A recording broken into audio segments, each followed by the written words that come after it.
This is Solo Demon Tactics, a series that teaches you everything you need to know to become a one-man army in WarZone Resurgence. In this video, we're going to be going over some strategies on how to have a successful hot drop on Ashika Island. As you saw when I was landing in, it was extremely hot, so I decided to avoid the roof. I pick up a free kill at the beginning, then proceed to route the perimeter of the building. In the second fight, I lane split the door just in case the enemy tries to push me from the outside or escape through the inside of the building. By listening to audio cues, I can identify that the enemy is actually ran into another player. Rather than pushing inside, I keep myself safe by isolating all the players within the building. Bait peeking doorways trying to get someone to shoot at me so they can give away their position.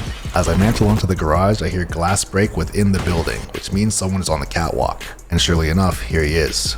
But also I take note of the fact that he was being shot at, which means there's still more people here. This next guy lands in aggressive, and since we didn't start the game with Renettis, I know he's not a real threat. And so I challenge him with outplating and get the kill. During all of this, I'm still keeping track of the fact that somebody shot at the player who came through the glass on the second floor. Once we take him out, we go to the top of the stairs and set up for another lane split. We take a second here to listen. I hear someone walking on metal, but I'm not sure if they're above or below. When I see the enemy reveal himself, I wrap around the corner and then set up for an aggressive push by going down into prone, but he ends up not pushing up the stairs. So instead of waiting to get flanked, I wrap back outside the building and I hear him sprinting around the corner. Once again, I prone out to set up for an aggressive push and win the gunfight without taking any damage. Then we find ourselves back outside the edge of the building. At this point, I hear some gunshots to my right, but more importantly, I see someone looting. This tells me that there's someone right in front of me and I can catch them off guard if they happen to turn this way, which is exactly what happens, and I get another free kill. But our work isn't done yet.